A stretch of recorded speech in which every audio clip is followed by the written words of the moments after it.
Sure.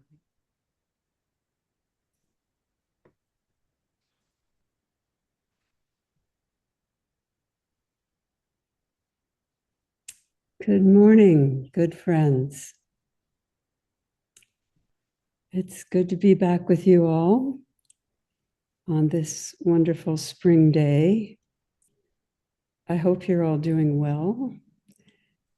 Spring days are notably days of change, and that's the way it's been here with the weather and with the larger weather that's in our world, the very changeable spring this year. So that's especially why, because there's so many changes and some are momentous. Even the the word that's out there in the zeitgeist a lot is unprecedented. I don't know about that so much because it seems taking even a cursory view at human history, everything has pretty much been precedented before. And what we come back to in our practice, and of course, many other peoples that have practices also return to this, the basics and the fundamentals of human nature and of Buddha nature, however you want to term that, remain pretty much the same. However, it's really great to be back together with you in our small boat, sailing through all these changes, sailing together, turbulent weathers, turbulent times. And sometimes the weather within each of us is turbulent for various reasons. And of course, the name of our small boat is Sangha. And I like to remember words. I'm a language-oriented person, a writer, and a poet. So I like to remember where words came from, and as maybe sometimes another insight into the wideness of their meanings. And Sangha is from the Indo-European language roots as one, together with, in contact with. And that's what we are today, together, in contact with each other through different means, wonderful means.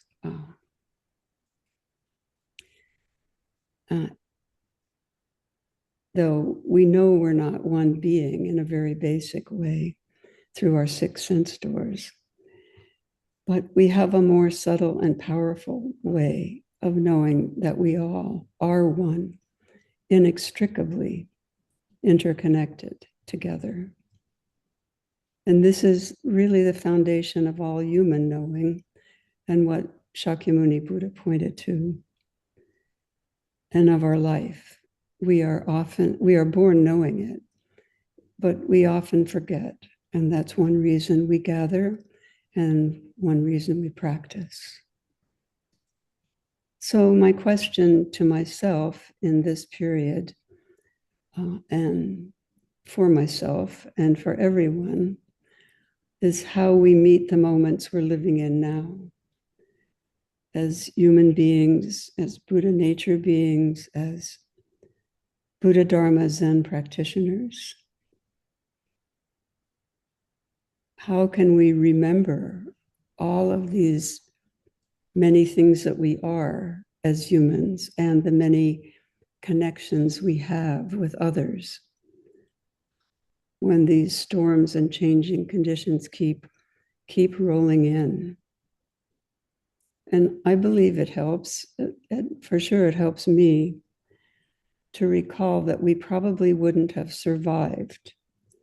If you think about the little history of survival that we know of ourselves as just beings on this planet, I think we wouldn't have survived from the earliest celled animals, creatures, unless we somehow knew this.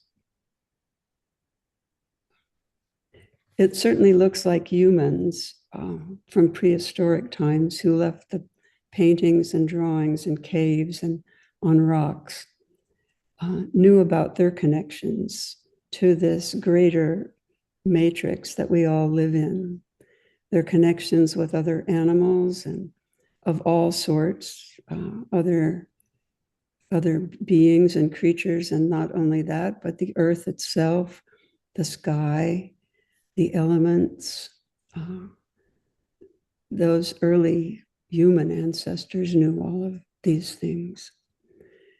They knew somehow this subtle and deep mystery and have left those clues for us, or left their understandings for, and that we have later discovered. This subtle and deep mystery of being all one. And that's hard to remember because of another quality we're born with, fear, which is both necessary for our survival and a cause of our delusion of separateness. And as we keep discovering this morning and again, each of us in our practice, there's a way. Sitting down, patiently, quietly, we remember. Perhaps not immediately, and perhaps not continually. In fact, I would say never. Or depends on your time frames, but continually. And that's why the example of Shakyamuni Buddha is so wonderful and powerful, because he could remember. He could remember this quality that we have of being all one and knowing that deeply and integrating that with all the other parts of us, such as fear. So we sense this in our bodies. We can feel it in our heart, mind. We sense it as all being one together within ourselves. And we feel that when we're with other people.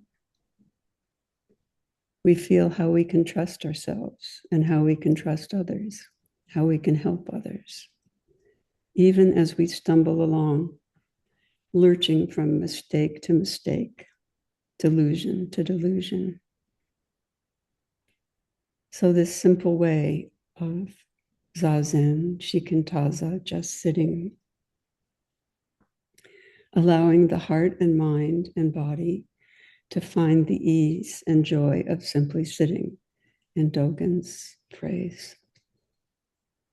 To meet all of this, to meet all of you, and to meet what I can see outside my windows, the birds in the bird bath, who are more than ever now that it's spring. To meet all of this and exclude nothing, including what I read in the newspaper, what I have seen unfolding before me in pictures and videos, the mystery of it all,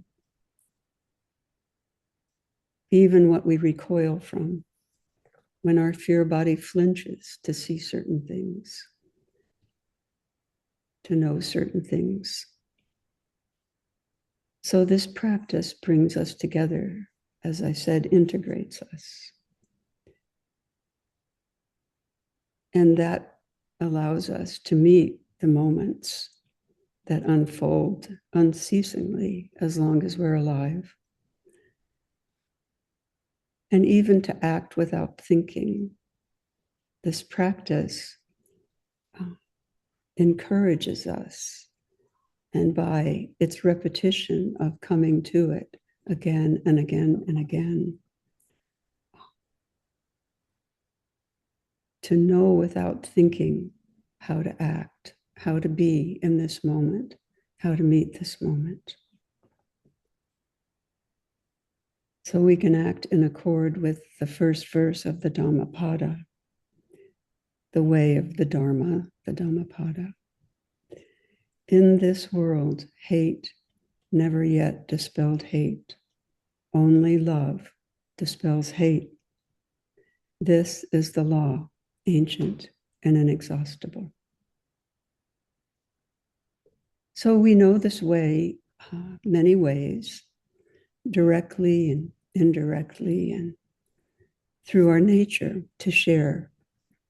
Most fundamentally, we share language, we share our experiences, we share kindness and benevolence, we cooperate with one another. And we know this way through the teachings, the perseverance and kindness of Shakyamuni Buddhas and all the bodhisattvas and all of our ancestors and teachers that have shared the way with us.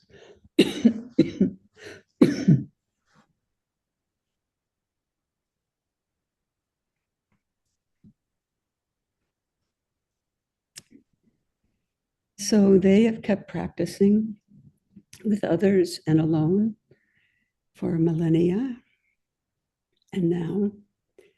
And their words have touched innumerable beings, many of them not even known to history, not known to us. I think of all the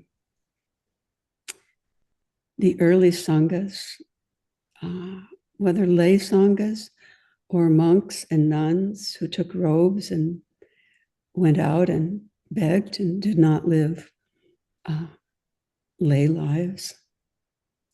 All of those names that are unknown to us, many hundreds of thousands, I imagine.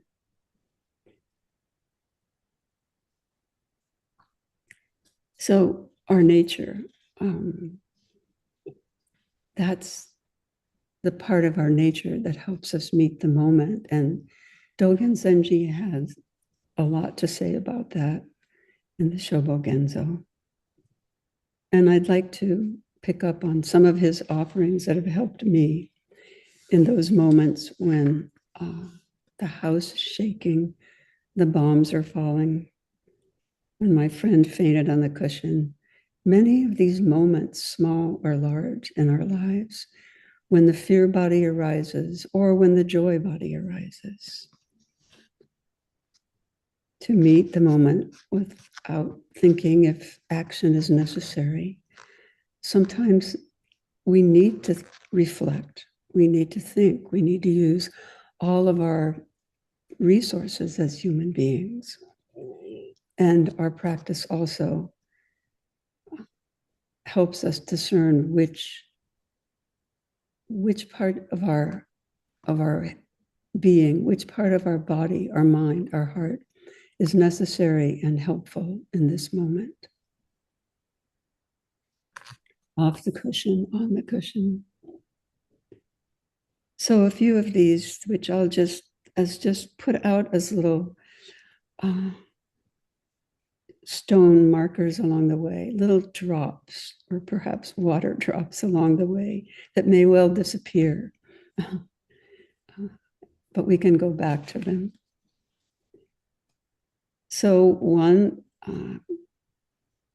some from, it's an interesting part of the Shobo Genzo, I find, that Dogen Zenji sort of compiled, he says, as his introduction to 108 gates of Dharma illumination, that he compiled this from an early sutra, the Bodhisattva Protector of Dharma Realization Sutra. So these are the ones that I find really useful. Not quarreling stops angry accusations. Letting go frees from unwholesome desires. Benevolence, kindness, great friendliness conditions good in all situations. There are three forms of joy: the rejoicing that keeps the mind calm and at ease, a love of the enjoyment that keeps the heart pure. When we feel that our When we have those moments of feeling that, oh, we are just really at ease, and especially this happens in interactions with others, often through kindness, that we are acting from a clear heart. Joy keeps the heart mind from joyless matters, Dogen says. In other words, not dwelling on the negative, not always looking at the downside, doom scrolling in whatever form that takes. Being patient helps us realize the wisdom of dharma. Patience, an endless practice, just focusing on noticing, allowing that to be in our lives. Being mindful of our impulses before they become actions. We do not increase unwholesome habits, and we increase wholesome habits. So many of these Dogen picked up from early Buddhism. He was quite a scholar and knew a lot about the Pali Canon in whatever form that came to him. I'm not that much of a scholar, and I haven't looked up all the sources of how Dogen discovered these kinds of reminders from Shakyamuni. But I know he weaves those throughout all of his talks in the Shobo Genzo. One of my favorites is the 4 integrative methods of the Bodhisattva. And that is kind speech, our gift for language, what we have to work with, kind speech. Embracing and sustaining right actions, every good in all beings. Inclining the mind toward cooperation is the way Dogen puts that in one of the integrative methods. Toward cooperation, harmony. Recognizing with mindfulness our thoughts, our impulses, our emotions. And giving everything is a gift. As Shantideva says, even your enemies are benefactors because you are given the chance to practice forgiveness.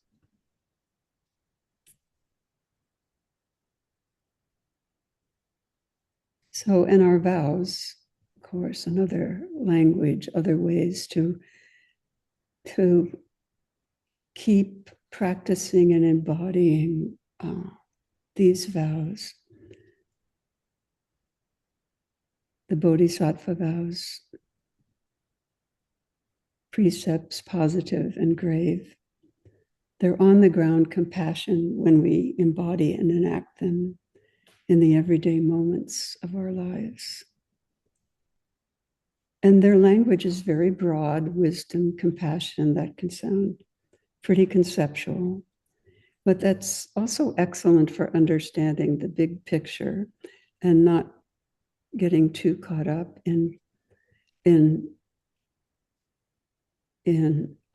looking at these practices and taking these practices as only I must do these in order to become, whatever, more realized, more bodhisattva-like. We can go off the edge in so many ways. That's why this practice is also called the middle way. So they're good, but sitting down and keeping on sitting down is how we come to feel them integrated and in our whole body mind. And that's when our sitting practice realization shows up. And then when we get up and when we go out into another form of practice, off the cushion, out of the zendo, out of our regular at-home sitting place, how we find this helps us, how we speak with a friend whose actions are hurting themselves and others, what we can do to meet the harmful actions of those in power, and helps us remember that joy has many forms and that we can attune to those forms. They help keep us in balance, especially in difficult times. And spring is a wonderful time to tune into that, aspect that Dogen points us to remember, the three forms of joy. Keeping the heart mind from joyless matters, remembering joy, recalling benevolence, which is well-wishing for others and for oneself, and kindness to others and to oneself. Dogen says, knowing another person's kindness is a gate of realizing dharma. It keeps the wholesome roots from being abandoned. Repaying another person's kindness is a gate of realizing dharma. It does not ignore the debt. I think we are kind by nature, and we remember that we have countless benefactors, including all of our ancestors, and including those first single and multi-celled organisms that we all come from. And as we go about our days, we feel how each kindness repays the debt that Dogen mentions. Our natural kindness is a seed. And though we open that seed early as infants, we nurture it and tend to it as adults because we have many seeds. We also have the seeds of greed, hatred, and delusion. And that's what practice helps us see, this whole picture, big picture of meeting all of us. When we can meet all of ourselves individually, then we can meet more of everyone and everything else.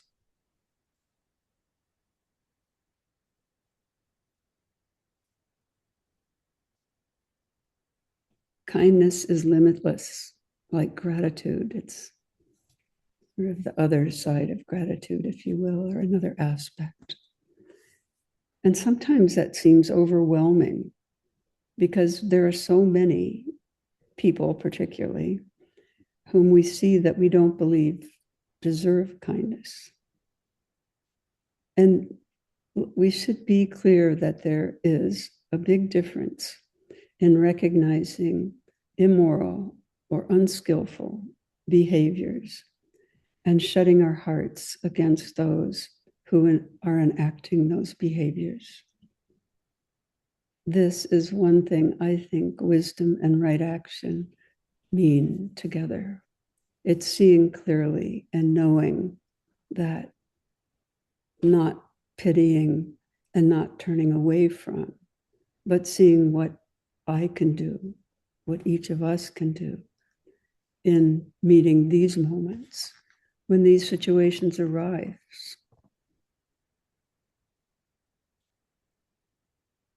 The people in our current administration are humans who suffer old age, sickness, death, loss, separation from what they love, and from the constant flux of change as we all feel. And they suffer from greed, ill will, and delusion in all of their forms, as each of us does to some extent. So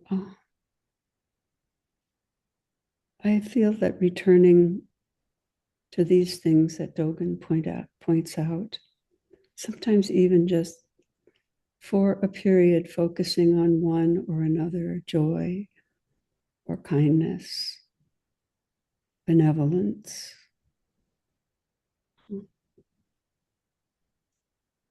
helps us meet the moments in our lives. We never know what the moment truly, what will come around the corner, what the next moment will be. That's what we're about, I think, here in this practice. So being attuned to kindness and benevolence in ourselves and toward others helps us to see what right actions we can take in our personal lives and in our larger communities. These opportunities are with us in every moment that we breathe. So I'd like to close my remarks with two poems, and then I'm really interested in what you all have to say about meeting the moments in your lives or meeting the moments in change or whatever else you have to say. So the two poems, the first one is one of Dogen's Spring Waka poems. Humble, spring has come. Since then, people gather young greens growing in the ancient field. And this one is by a contemporary American poet, Stuart Kestenbaum, and it's called Joy. The asters shake from stem to flower, waiting for the monarchs to alight. Every butterfly knows that the end is different from the beginning, and that it is always part of a longer story in which we are always transformed. When it's time to fly, you know how, just as you know how to breathe, just the way air knows how to find its way into your lungs, the way geese know how to depart, the way their wings know how to speak to the wind, a partnership of feather and glide, lifting into the blue dream. So I thank you very much for your attention. And as I said, I'm delighted to be with you and to hear from you all. Thank you. Thank you so much, Carolyn. So timely, your comments, given the change into the new season and given what's going on in the larger context of our lives. So very grateful to you. We'll open it up to some questions from our group here. I think the way that we'll prompt this is just raise your hand and I'll point you out so we're not colliding, and restate your name if you would, so Carolyn knows who's speaking, and state your question. So.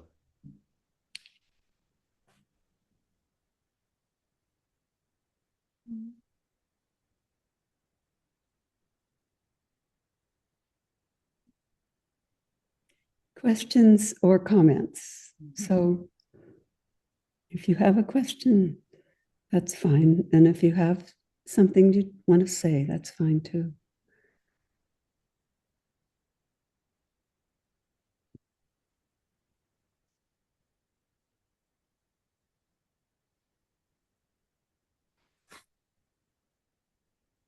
More of a comment. This is Bob. Okay. I like your poem on joy. Joy is so hard to come by these days, and yet so necessary. And my comment is from Buffy St. Marie. She says, keep your nose to the joy trail. Thank you. I'd like to hear your comment on that. That's great. Uh, so I remember seeing Buffy St. Marie. Maybe you do too, Bob. Yep.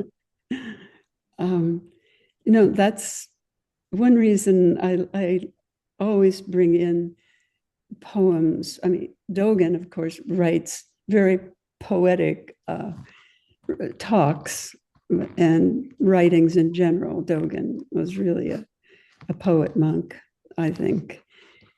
But the poets and the songwriters, which Buffy definitely was, they speak to that part that I mentioned at the beginning of the talk, that is the mysterious part that's harder to put into language, discursive language, that kind of language.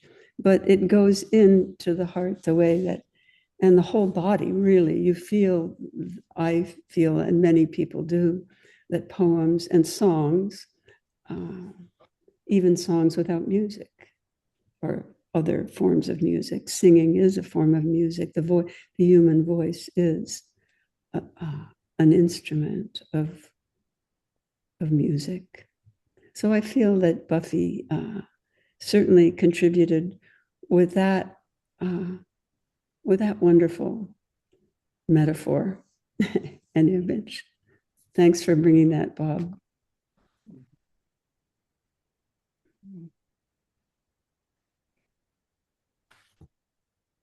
Mark again.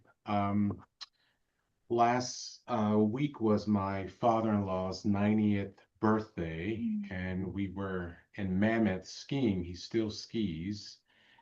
And I was only for about an hour. Yeah, he can ski for about an hour, but he did 2 hours one day.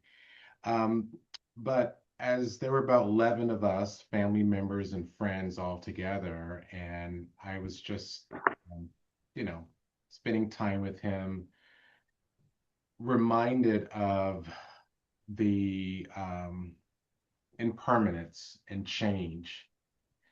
And I had a chance to ask him, how does it feel to be 90? And his reply was, presence. I'm ever so present. I can't think about tomorrow or what I did yesterday.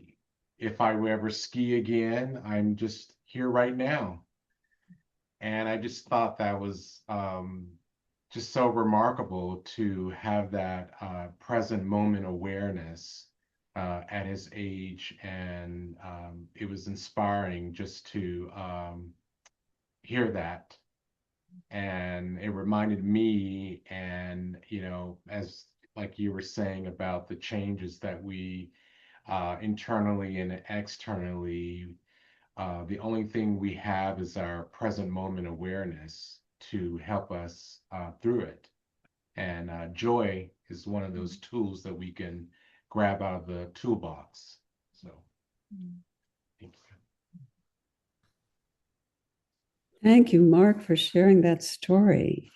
That is very inspiring to me, who's closer to where your dad is than closer to where you are. So, so to that, yes, that is just beautiful.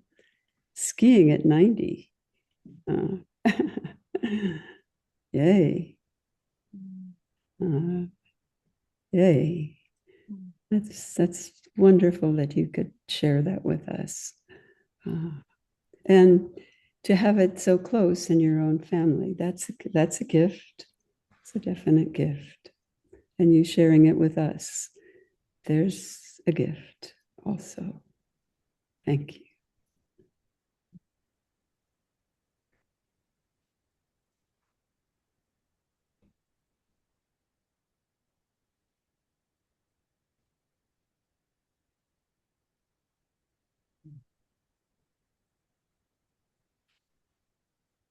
Carolyn, Chodo, Dave here.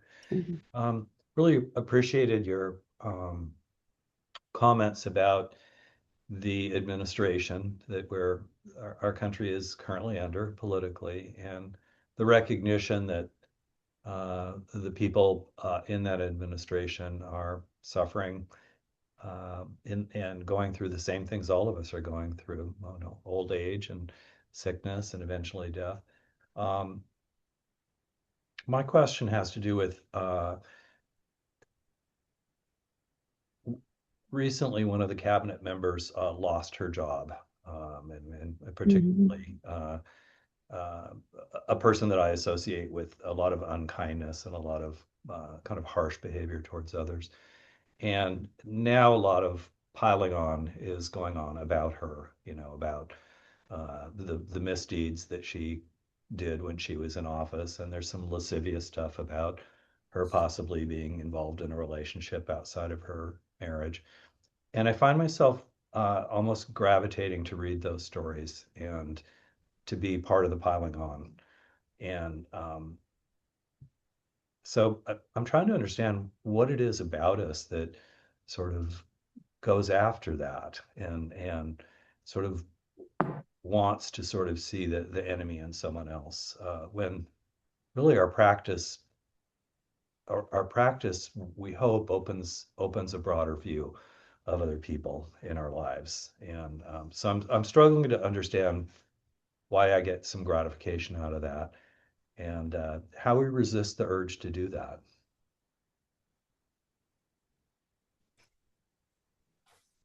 Thank you for that really, really deep question. It's really, why are we called to practice? It's really a question about that. And so one thing is, the why is usually a good thing in practice terms, to let go of, like trying to figure out, like, it's not like that we can't fit in a way figure those things out. And I think that's what Dogen's, certainly what I get from reading Dogen and talking about Dogen, is that you get when he says the joy and ease of sitting, or simply sitting, it's like letting go of that. But what I would say to you and to myself, what I say to myself, is when I find myself gravitating toward unwholesome, as Dogen points out, unwholesome states of mind, and then I can find, not joy, but I can find a kind of ease and happiness in recognizing that I am aware of these. So each step along the way of being aware, you are recognizing that that is part of the whole picture. That is part of human nature too. That is why Dogen kept practicing, why he led a shorter life than Shakyamuni, but Shakyamuni never stopped sitting. He never stopped practicing his whole life, sitting and walking. That's what he did. And mindfulness, being aware in any of the 4 body postures, which I recommend highly to keep aware, because sometimes you can be aware in your body before you can be aware in your mind. But you're aware of that. You're aware that, oh, this is human nature, and I'm part of human nature. So you are recognizing what I see that you're recognizing that they in fact aren't so different. You're gravitating toward it. I don't want to I want to be clear about my own feelings about this kind of the world we live in now too, because I have, like everyone, complicated feelings about to just use the most common, broadest term, social media. Things get amplified, and I'm old enough to have different experiences. Things get amplified now in a way that they didn't when I was going through this same kind of events in college in the late 60s and early 70s. There was plenty of amplification then too, but there's there are forces actually working to condition us. So I don't want to be naive about those. So, and I don't want to see practice as a way to even overcome all those.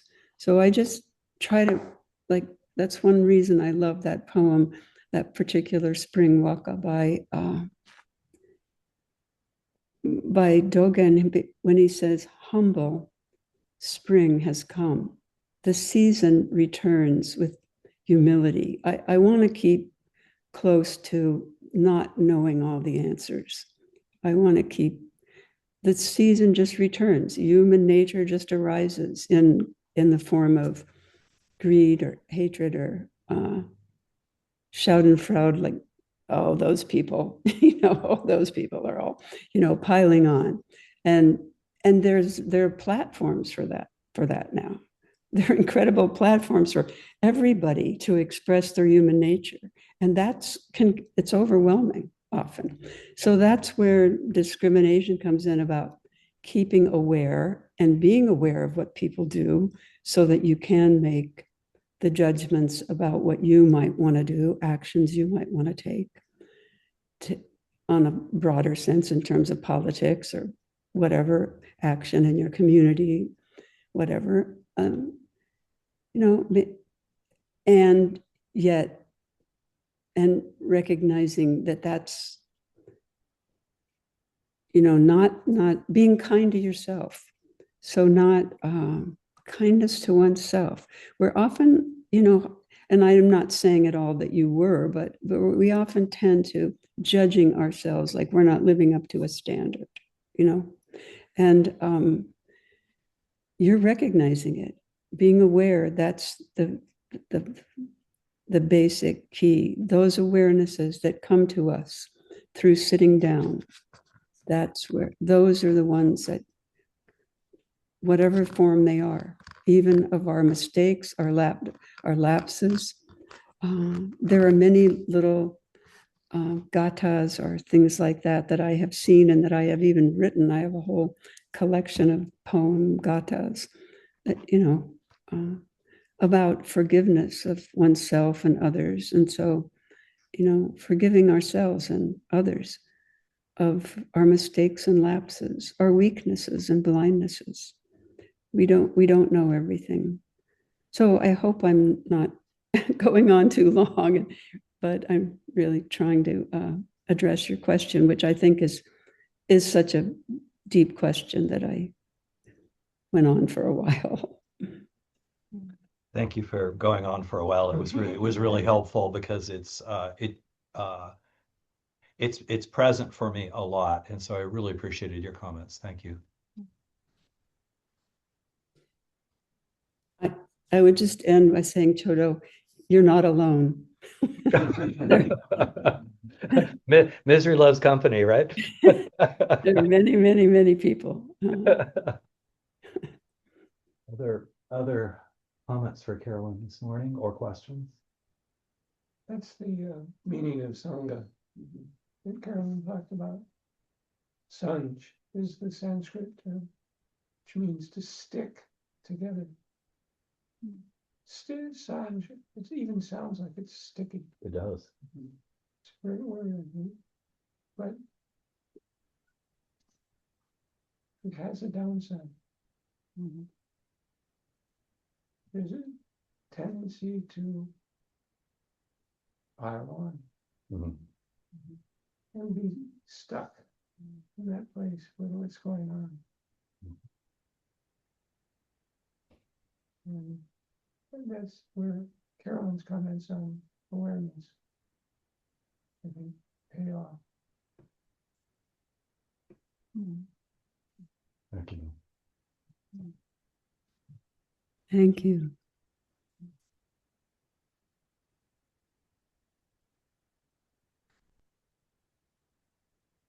Tova.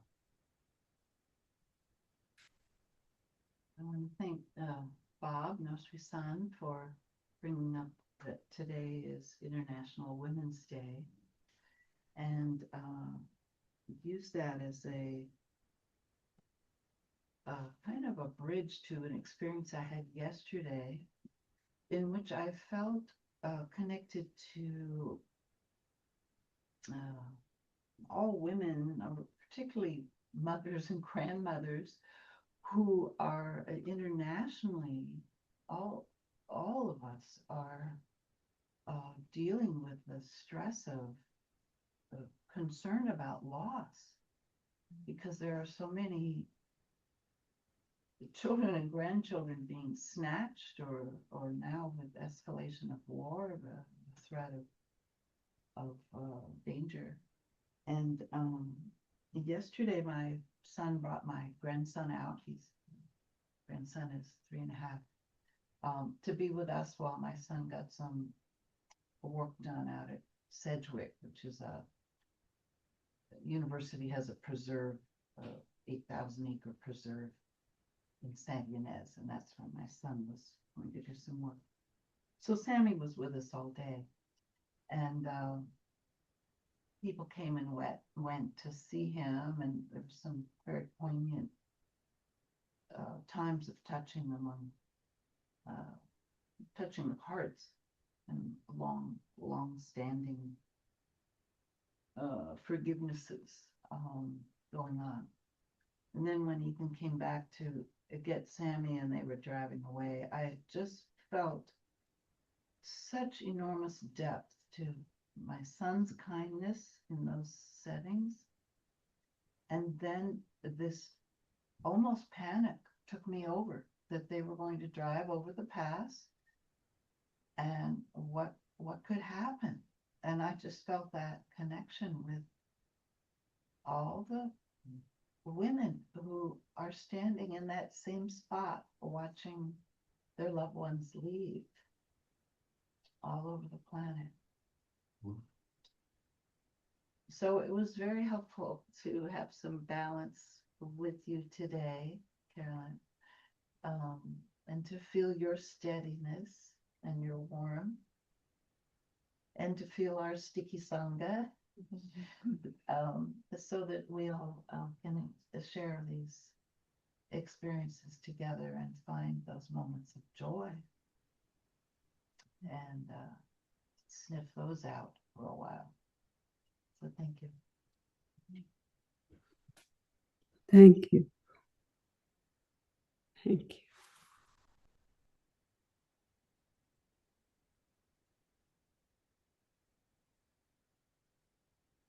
Yes, and thank you for the reminder again about International Women's Day. I noted it yesterday that it would be today, but then when I woke up this morning, it didn't come to mind.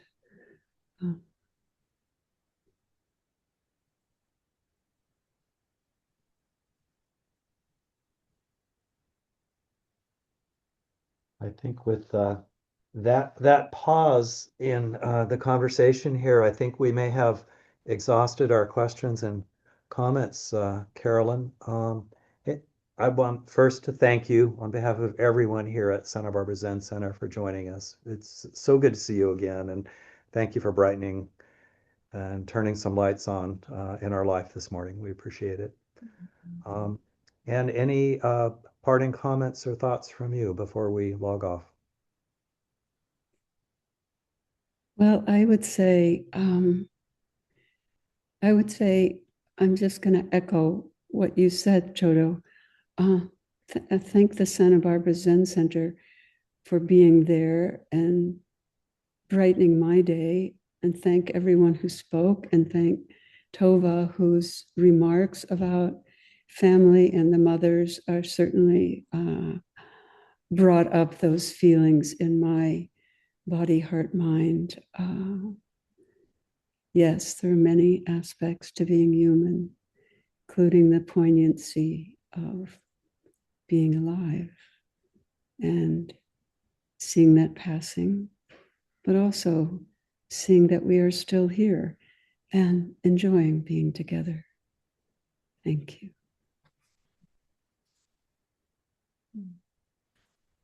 Thank you again, Carolyn. I'm going to stop the recording, and you're very welcome to stay with us as we do our sort of closing comments and on sort of Sangha business here, or you can log off, whatever works for you, and wishing you a wonderful Sunday. All right. Thank you very much. Okay.